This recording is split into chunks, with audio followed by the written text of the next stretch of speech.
हेर्नु न अब हाम्रोतिर चाहिँ डल्ले खोर्सानी पनि भइसक्यो होइन हो। आज अब यो इस्कुसको मुन्टा हेर्नु न कस्तो दामी दामी छ इस्कुसको मुन्टा। यो सबै हाम्रोतिर भएको अब सुरु भयो। बन्दाकोपी, यो फुलकोपी, बन्दाकोपी, बिट हो। यो त अब चियापत्ती हो। यो घर यता गाउँकै हो नि, यो पनि बारीकै हो, गाउँको भन्दा पनि बारीकै हो होइन। इस्कुसको मुन्टा चाहिँ हेर्नु न अब हामी खान आँटेको हो। गाजरहरू बसन्त ऋतु भनेको चाहिँ हेर्नु न यस्तो हो क्या साथी हो। मान्छेले कहाँ कहाँबाट हेरेर चाहिँ अब हेर्नुको लागि चाहिँ आउँछ क्या, कति पैसा खर्च गरेर। वाउ लु आजको भिडियो त खासै भयो मेरो लागि चाहिँ अब एकदम चिर शान्ति। वाउ हेर्नु त यति दामी छ क्या, अम्बकले पनि मुना हानिदिएको कस्तो चाहिँ होला। Hello everyone, welcome back to my channel. आज चाहिँ म गाउँ घर साथै आफ्नो बारी खेतीमा आएको त होइन। यति धेरै लह लह सागसब्जीहरू भइराखेको रहेछ अनि कफी फलेको पनि तपाईँहरूलाई म देखाउँछु। बारीमा सागसब्जी के भएको छ त्यो पनि देखाउँछु। अर्ग्यानिक रुचाउनेहरूको निम्ति भिडियो अति नै रोचकपूर्ण हुन आँटेको छ। यो भिडियोलाई हजुरहरूले स्क्रिप्ट नगरिकन हेरिदिनु होला। जतिजना मेरो फ्यान्स फलोवर्स हुनुहुन्छ हजुरहरूलाई एकदमै निवेदन छ। र अब चाहिँ तपाईँहरूलाई म देखाउने छु ल कहाँ के कस्तो भइसकेको रहेछ बारीतिर। अब सागसब्जी तपाईँहरूलाई देखाएर मात्रै भएन, तर बारीमा चाहिँ कसरी लाउँछ भनेर पनि म तपाईँहरूलाई देखाउनु पऱ्यो नि त होइन। कस्तो भएछ हेर्नुपर्छ ल। अब हाम्रोतिर चाहिँ यसरी छिमले मकै लाउँछ होइन। यो अर्को छिमले मकै चाहिँ यति साह्रो भइसक्यो, अब यो बढ्दैछ। म चाहिँ अब सब्जी बारीमा आइपुगिसकेँ होइन। हाम्रोतिर चाहिँ यसरी लाउँछ नि त, यो बिट हो होइन हो।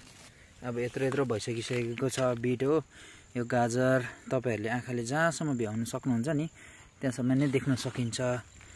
अब पिण्डालुको साँप्रो पनि हुँदैछ हो बारीमा। यो चाहिँ सिमी यसरी चाहिँ लाउन सकिन्छ, अब लगाएको छ। अनि त के भनेर भन्दाखेरि चाहिँ साथीहरू, अब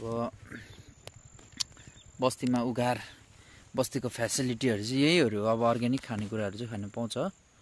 यो चाहिँ अब हाम्रो अब पुर्ख्यौली चाहिँ अब खेतीपातीमा डिपेन्ड पर्ने हुनाले गर्दाखेरि अब यसरी चाहिँ सागसब्जी अहिले पनि लाउने गर्छ। हाम्रोमा यो एउटा चलन छ होइन। यो बिचमा तपाईँले देख्नुभएको यो धनियाँ हो, यो बेथुको साग, यो गिनारी हो, यो गाजर, यो बिट, यो पिण्डालु होइन। अन्त यो सिमी र बिचबिचमा अरू तोरीहरू फर्सीहरू पनि उम्रिरहेछ। अनि यसरी चाहिँ हाम्रोतिर खेतीपाती लगाइन्छ नि त। हेर्नु त कति धेरै छ अब हो। बस्तीमा छौँ, बारीमा आउँदाखेरि यसो हेरेको होइन। डेकोरेसन पनि गरेको छ नि, यो प्याजी के फुल भन्छ त्यसले पनि डेकोरेसन चाहिँ गरेकै छ। अब हेर्नु नि यसलाई पनि आँखाले जहाँसम्म भ्याउनु सकिन्छ त्यहाँसम्म हेर्दा हुन्छ। यति बेसी फुलेको छ क्या यो। हेर्नु त लिली हो भने त अब के लिली भन्छ अब हो। रमाइलो क्या, एकदम रमाइलो क्या। सबैले खेतीपाती लगाइरहेको, उतालाई अदर रोपेको होइन। यसरी गाजर, चियापत्ती, मकैहरू देख्नु पाउँदा हरियाली साह्रै रमाइलो क्या। गाउँघरको रमाइलो अर्कै हुन्छ क्या, सहर बजारको रमाइलो अर्कै हुन्छ, बस्तीतिरको रमाइलो अर्कै हुन्छ। यो देख्नु हुँदैछ यो सबै खेतीपातीहरू। गाउँघरको मजा छुट्टै छ क्या साथीहरू। हेर्नु न छुट्टै छ हेर्नु न। हाम्रो मानिसहरू चाहिँ यहीहरूसँग चाहिँ अब खेलिरहेको हुन्छ यसरी हल्का चराचुरुङ्गीहरू कराइरहेको आवाजहरू होइन देख्दाखेरि चाहिँ आफैलाई चाहिँ अब यो भूमि छोडेर जानु मन पर्दैन क्या मलाई चाहिँ। सेतो देख्नु हुँदैछ नि फुल, यो चाहिँ सुन्तला हो गाइस होइन।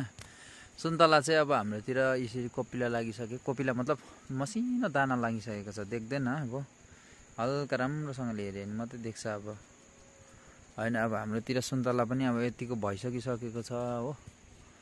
के चाहिँ हुँदैन र अब हेर्नु त। सेकेन्ड छिमलको मकै चाहिँ यतिको भइसकिसक्यो। हाम्रोतिर चाहिँ लह एकदम लह भइसकिसकेको छ। जता हेऱ्यो त्यतै मकैबारी होइन। कतिको ठाउँमा त खाइ पनि सक्यो। यसरी बारीमा पस्दाखेरि चाहिँ सुन्तलाहरूको मिठो फुलको गन्ध आउँदा चाहिँ नि म चाहिँ यति मजा आयो क्या आज मलाई, यति साह्रो मजा आयो। यो सबैको श्रेय चाहिँ मेरो बाबुलाई जान्छ होइन। मेरो बाबुले चाहिँ गर्नुभएको। अब चियापत्ती पनि हाम्रोतिर चाहिँ किन्नु पर्दैन। अनि अब चियापत्ती चाहिँ पुरा भइसकिसकेको छ हो बारीतिर। म आउँदाखेरि चाहिँ अब कस्तो रहर हुन्छ होइन। अब ठाउँमा त अब कस्तो भने नि अब एउटा हरियो घाँसधरि देख्नु पाउँदैन। तर हाम्रो बारीतिर चाहिँ लटरम्मै यो चियापत्तीहरू भएको छ होइन। यो चाहिँ मेरो आफ्नो निज घरको सागसब्जीहरू तपाईँहरूलाई मैले देखाएको होइन। अनि अब यहाँनिर दुई केरा पनि पोसिरहेको रहेछ हेर्नु नि, पोसिरहेको छ यहाँनिर पोसिरहेको छ। यो काली केरा हो होइन, मिठो हुन्छ। बजारमा प्रायः जस्तो यही केराहरू देख्न पाइन्छ। यो चाहिँ अस्ति खनेको रोड हो, नयाँ रोड होइन, धेरै भयो नआएको। अन्त यस्तो भएर जङ्गल जाने बाटो। अन्त अब यहाँ त यो अर्को केरा हो, फेरि यहाँनिर हल्लिरहेको रहेछ, टन्नै फलेको छ फेरि यसमा पनि हो। आज हजुरहरूलाई भेजिटेबलको बारेमा भिडियो बनाएँ, सो हेरिदिनु। अनि यो केराको बुङ्गा छ क्या, मान्छेले कस्तो अचार खान्छ हेर्नु न। यसको सेप साइज पनि कस्तो राम्रो रहेछ, आम्मा हो वाह।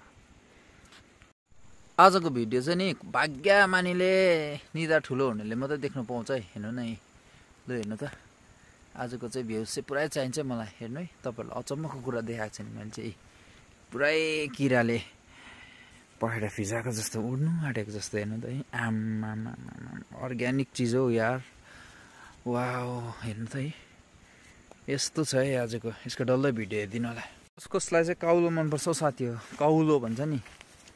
यहाँ हेर्नु, हाम्रो बारीमा चाहिँ काउलो फुलेछ।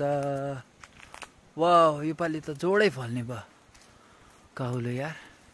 काउलोको फुल देख्नु भएको छ तपाईँहरूले? माथि हो काउलोको, योपालि चाहिँ जोडै फल्ने भयो काउलो। हेर्नु होला काउलोको फुल हेर्नु भने नि। आजको भिडियो त भाग्यमानीले मात्रै हेर्नु पाउँछ यार। हाम्रोतिर चाहिँ हेर्नु त है, मान्छेहरूले कुचोलाई उखालेन पनि हो, फुलेर त्यत्तिकै फुलेर जानु दियो। कहाँसम्मको होला यो बस्तीको मान्छेहरू। हेर्नु दाम पनि त्यति आएन भन्छ सबै फुलाङ्गे भएर छोडिदियो त्यतिकै। ल हेर्नुहोस् अब हेलो एभ्रिवान, हेर्नु न यहाँनिर कफी फलेको छ, कति बेसी फलेको छ हेर्नु त यो कफी। यो कफीलाई लगेर फ्याक्ट्रीमा पेल्नु पर्ने हुन्छ। कति त पाक्दै पनि रहेछ सो आजको भिडियो यस्तै भयो है साथी हो, कफी फलेको देखाउँदैछु हजुरहरूलाई। र यो चाहिँ अब यो सिजनमा चाहिँ पाक्दैछ हो। फुल पनि रहेछ कफीको फुल। सरी अलिकति ब्लाउर आयो हो। यो डालालाई यसरी तानेर हेऱ्यो भने चाहिँ कति बेसी चाहिँ फलेको छ। अन्त अब कफीसँग आइडिया हुनेहरूले चाहिँ कमेन्ट गरिदिनु होला। यो चाहिँ हाम्रो लाब्दामा फलेको कफी। यसरी यो कफी चाहिँ अब प्रेसरहरूको लागि राम्रो भन्छ, खानुको लागि पनि राम्रो हो। अन्त अब यसलाई चाहिँ कसरी बनाउँछ त्यो त मलाई थाहा छैन होइन। पाकेको छ हो, हेर्नु त है, यत्रो बेसी फलेको रहेछ हौ। ल्याउनु न, कफी फलेको छ हो। हो यो चाहिँ हाम्रो लाब्दामै फलेको कफी। पाकेको छ त कति पाकेको छ हो। हेर्ने विशाल दा आउन, यहाँ कफी फलेको छ, पाकेको छ खाने। यहाँ त हाँगा डाँलातिर डल्लै फलेको छ क्या साथी हो। आज चाहिँ तपाईँहरूलाई म कफी देखाएको नि फलेको खाली है। सो गाइस, आजको भिडियो कस्तो लाग्यो होइन। म चाहिँ सागबारी सब्जी बारीमा लडी गरिरहेको छु, मेरो पछाडि पनि देखिरहेछ। सो कमेन्ट बक्समा कमेन्ट गरिदिनु होला। लोभै लाग्दो राले आउँदो होइन, अर्ग्यानिक सागसब्जी होइन, कति मजाको छ नि। सो कमेन्ट बक्समा कमेन्ट गरिदिनु। Thank you. भोलिको फेरि नयाँ भिडियोको साथमा उपस्थित हुनेछु।